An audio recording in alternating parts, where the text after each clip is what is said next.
আসসালামু আলাইকুম। সবাইকে আন্তরিক শুভেচ্ছা ও অভিনন্দন জানিয়ে শুরু করছি। আজকে আমরা জানার চেষ্টা করব খুব সহজ পদ্ধতিতে কিভাবে সমাস নির্ণয় করা যায়। সমস্ত পদ দেখা মাত্রই যেন আমরা সমাসটা নির্ণয় করতে পারি এটা কোন সমাস, এইভাবে শেখার চেষ্টা করব আজকে। দেখুন, সমাসের প্রত্যেকটি প্রকারের নাম এবং এদের বৈশিষ্ট্য এখানে লেখা রয়েছে। পাশেই রয়েছে প্রত্যেকটি প্রকারের 3টি করে উদাহরণ। এখন আমরা বিশ্লেষণ করে দেখব আসলে কোনটা কোন সমাসের মধ্যে পড়ে। দেখুন, দ্বন্দ্ব সমাসের বৈশিষ্ট্য রয়েছে উভয় পদ প্রধান সমাস, বহুব্রীহি সমাস তৃতীয় পদ, অব্যয়ীভাব সমাস পূর্ব পদ, আর দ্বিগু, কর্মধারয় এবং তৎপুরুষ সমাস প্রত্যেকটি পরপদের অর্থের প্রাধান্য পাবে।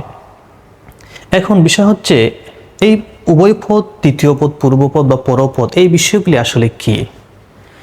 আমরা যখন কোনো একটা সমস্ত পদ পাই বা প্রশ্নে যখন সমস্ত পদ দেওয়া থাকে, এই সমস্ত পদের প্রত্যেকটা সমস্ত পদেরই কমপক্ষে 2টা পদ থাকে। একটা হচ্ছে পূর্বপদ, আরেকটা হচ্ছে পরপদ। শব্দের প্রথম যে অংশটি এটা হচ্ছে পূর্বপদ আর পরেরটা হচ্ছে পরপদ। যেমন ধরুন, আম জাম। আম জাম, আম হচ্ছে পূর্বপদ, জাম হচ্ছে পরপদ। চা বিস্কুট পূর্বপদ আর পরপদ। দেখা শোনা পূর্বপদ পরপদ। তাহলে দেখুন, আম জামে 2টা পদ রয়েছে, চা বিস্কুট দেখা শোনা এই 3টি শব্দেই 2টি করে পদ রয়েছে। এখন আমাদের দেখার বিষয় হচ্ছে এই 2টি পদেরই অর্থের প্রাধান্য পেয়েছে নাকি কোনোটির অর্থই প্রাধান্য পায়নি, নাকি পরপদের অর্থের প্রাধান্য পেয়েছে। সমাস নির্ণয় করার ক্ষেত্রে আমাদের 4টা জিনিস মাথায় রাখতে হবে। 1 নাম্বার, উভয় পদ প্রধান কিনা। 2 নাম্বার, তৃতীয় পদ প্রধান কিনা। 3 নাম্বার, পূর্বপদ প্রধান কিনা। 4 নাম্বার, পরপদ প্রধান কিনা। যদি উভয় পদ প্রধান হয় তাহলে হবে দ্বন্দ্ব সমাস। যদি তৃতীয় পদ প্রধান হয় হবে বহুব্রীহি সমাস। যদি পূর্বপদ প্রধান হয় হবে অব্যয়ীভাব সমাস। আর যদি পরপদ প্রধান হয় তাহলে দ্বিগু, কর্মধারয়, তৎপুরুষ এই 3টির যে কোনো একটি সমাস হবে। আমরা প্রথমেই যে উদাহরণগুলি লিখছি, আম জাম, চা বিস্কুট, দেখা শোনা, এই 3টা উদাহরণে আমরা খেয়াল করি। আম জাম বলতে আমরা কি বুঝি? এখানে পদ 2টা, জিনিস কয়টা? জিনিসও 2টা। আম একটা জিনিস, জাম একটা জিনিস, তাহলে পদ 2টা, জিনিস 2টা। এর মানে 2টি পদের অর্থ সে গ্রহণ করেছে। তারপরে দেখুন, চা বিস্কুট। চা বিস্কুট পদ 2টা। চা এবং বিস্কুট 2টা কিন্তু এক জিনিস না, জিনিসও 2টা। তাহলে পূর্বপদ এবং পরপদ উভয় পদের অর্থই সে গ্রহণ করেছে। তারপরে দেখুন, দেখা শোনা। দেখা শোনা এখানে পদ 2টা এবং জিনিস 2টা। তাহলে পূর্বপদ এবং পরপদ উভয় পদের অর্থ এখানে গ্রহণ করেছে। তাহলে আমরা বলতে পারি এই 3টা উদাহরণের 3টিতেই উভয় পদের অর্থ প্রধান হয়েছে। যে সমাসের পূর্বপদ পরপদ, পূর্বপদ এবং পরপদ উভয় পদের অর্থের প্রাধান্য থাকে সেটা হচ্ছে দ্বন্দ্ব সমাস। এবার আসুন আমরা এর বিপরীতটা দেখি। যেমন ধরুন, গায়ে হলুদ। গায়ে হলুদ, 80 20, নীল কণ্ঠ। দেখুন, এখানেও 2টা করে পদ রয়েছে, পূর্বপদ এবং পরপদ। এখন দেখব আমরা কোন পদের অর্থের প্রাধান্য পেয়েছে। দেখুন, গায়ে হলুদ দ্বারা আমরা কি বুঝি? গায়ে হলুদ দ্বারা গাও বোঝায়নি, হলুদও বোঝায়নি। গায়ে হলুদ দ্বারা বোঝানো হয়েছে গায়ে হলুদ দেওয়া হয় যে অনুষ্ঠানে, বিশেষ একটা অনুষ্ঠানকে বোঝানো হচ্ছে। তাহলে পূর্বপদ পরপদের অর্থ গ্রহণ না করে এখানে তৃতীয় পদের অর্থের প্রাধান্য হয়েছে। 80 20 দ্বারা 80কেও বোঝায়নি, 20কেও বোঝায়নি। অর্থাৎ 80 20 দ্বারা 80 মানে দাঁতকেও বোঝায়নি, 20কেও বোঝায়নি, বোঝানো হয়েছে সাপকে। তাহলে আমরা বলতে পারি পূর্বপদ পরপদ কোনো পদের অর্থ গ্রহণ না করে তৃতীয় পদের অর্থ নেওয়া হয়েছে। তারপরে দেখুন, নীলকণ্ঠ। নীলকণ্ঠ দ্বারা নীলকে বা কণ্ঠকে না বুঝিয়ে শিবকে বোঝানো হয়েছে। অতএব আমরা বলতে পারি এই 3টি উদাহরণের প্রত্যেকটি বহুব্রীহি সমাস। কারণ বহুব্রীহি সমাসের বৈশিষ্ট্যে লেখা আছে পূর্বপদ পরপদ। কোনো পদের অর্থই নিবে না, অর্থ প্রাধান্য পাবে তৃতীয় কোনো পদের, অর্থাৎ পূর্বপদে যা আছে বা পরপদে যা আছে এর কোনোটিকে না বুঝিয়ে অন্য কিছু বোঝাবে, তখন সেটা হবে বহুব্রীহি সমাস। এবার দেখুন, উপশহর, উপনদী, আপাদমস্তক। উপশহরের উপ হচ্ছে পূর্বপদ, শহর পরপদ, উপনদী পূর্বপদ আর পরপদ নদী। আপাদমস্তকের আপাদ পূর্বপদ, মস্তক পরপদ।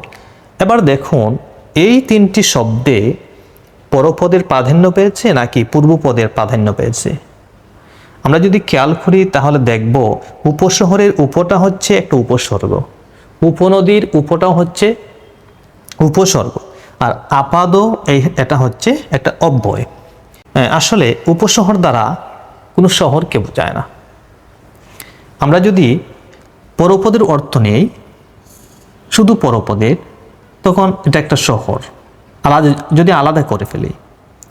আর যদি একসাথে আমরা উপশহর বলি তখন বোঝানো হয় শহরের চেয়ে ছোট বা শহরের চেয়ে ক্ষুদ্র।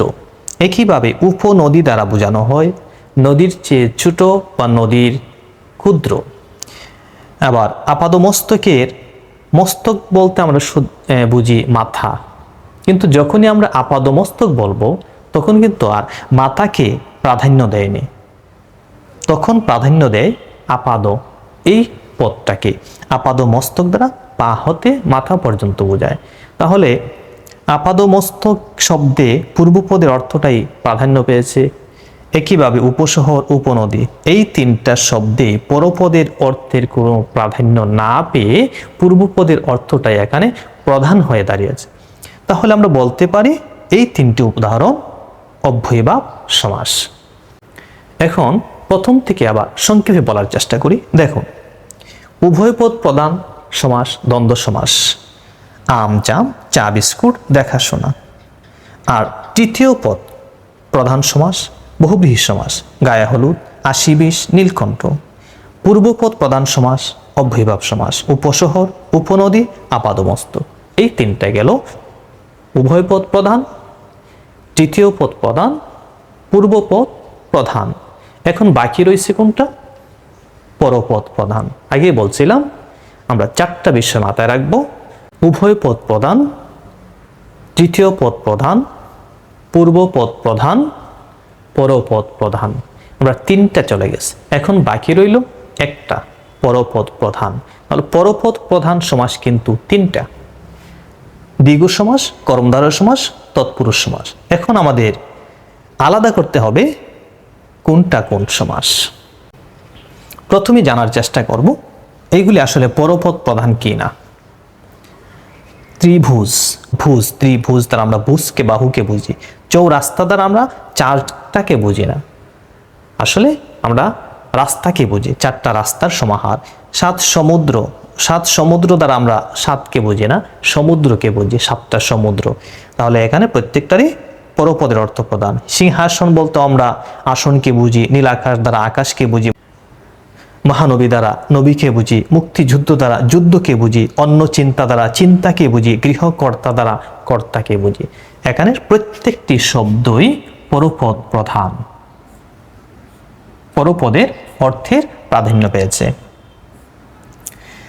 পরপদ প্রধান সমাস কিন্তু তিনটা। এখন আমরা আলাদা করব কিভাবে? দেখুন, আমি আগেই আরো কিছু বৈশিষ্ট্য লিখে রাখছি। দ্বিগু সমাসের একটা বৈশিষ্ট্য হচ্ছে পূর্বপদে সংখ্যা থাকবে। পরপদ প্রধান হবে কিন্তু পূর্বপদে সংখ্যা থাকবে। তাহলে এখানে দেখুন কোন শব্দগুলিতে পূর্বপদে সংখ্যা আছে। এখানে সংখ্যা, চৌ সংখ্যা, সাত সংখ্যা। সংখ্যা দেখলে পূর্বপদে যখন সংখ্যা দেখব তখনই আমরা এটাকে দ্বিগু সমাস বলবো।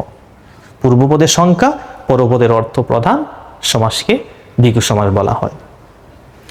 এরপরে দেখুন তৎপুরুষ সমাসের বৈশিষ্ট্যে লেখা আছে পূর্বপদে কি থাকবে? বিভক্তি থাকবে। পূর্বপদে বিভক্তি থাকবে।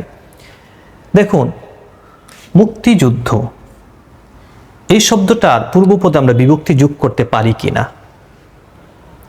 মুক্তির জন্য যুদ্ধ আমরা যোগ করতে পারি। অন্য চিন্তা শব্দের পূর্বপদে বিভক্তি যোগ করা যায় কিনা?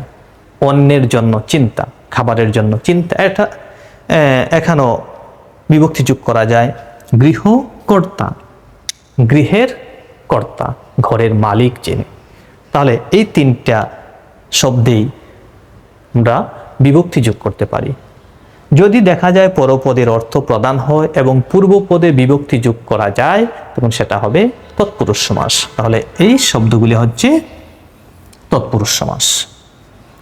এইগুলি। এবার বাকি আছে কর্মধারয় সমাস। পূর্বপদে যদি বিভক্তি যোগ করা না যায়, পরপদের অর্থ প্রধান হবে, বাট পূর্বপদে বিভক্তি যোগ করা যাবে না। এ ধরনের শব্দ যদি হয়, তখন এগুলি হবে কর্মধারয় সমাস। সিংহাসন আমরা বিভক্তি যোগ করতে চাইলেও পারি না। সিংহের আসন হতে পারে না, সিংহের আসন। সিংহের আবার আসন কি? সিংহাসন, সিংহ চিহ্নিত আসন। নীলাকাশ, নীলের আকাশ অর্থপূর্ণ শব্দই হয় না। মহানবী, মহানবী অর্থপূর্ণ শব্দই হয় না। তাহলে এই শব্দগুলিতে আমরা চেষ্টা করলেও বিভক্তি পূর্বপদে যোগ করতে পারবো না। অতএব এই শব্দগুলি হচ্ছে কর্মধারয় সমাস।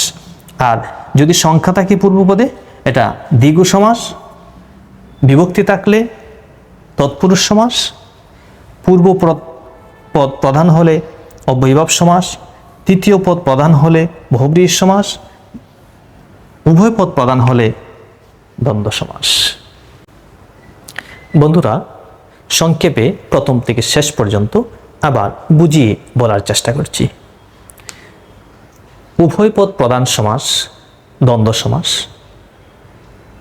তৃতীয় পদ প্রধান সমাস বহুব্রীহি সমাস। পূর্বপদের অর্থের প্রাধান্য পেলে অব্যয়ীভাব সমাস। তিনটা। আর বাকি থাকে তিনটা। ওই তিনটা হচ্ছে পরপদ প্রধান সমাস, দ্বিগু, কর্মধারয়, তৎপুরুষ। দ্বিগু সমাস আমরা আলাদা করে ফেলব যদি পূর্বপদে সংখ্যা থাকে। দ্বিগু সমাস। তৎপুরুষ সমাস আমরা আলাদা করব যদি পূর্বপদে বিভক্তি যোগ করা যায়, তৎপুরুষ সমাস। আর কর্মধারয় সমাস হচ্ছে পূর্বপদে যদি বিভক্তি যোগ করা না যায়, তখন সেটা হবে কর্মধারয় সমাস। এই পদ্ধতিতে সমাস নির্ণয় করলে যে কোনো শব্দের সমাস নির্ণয় করা আমাদের জন্য অনেক সহজ হয়ে যাবে। ধন্যবাদ সবাইকে। আল্লাহ হাফেজ।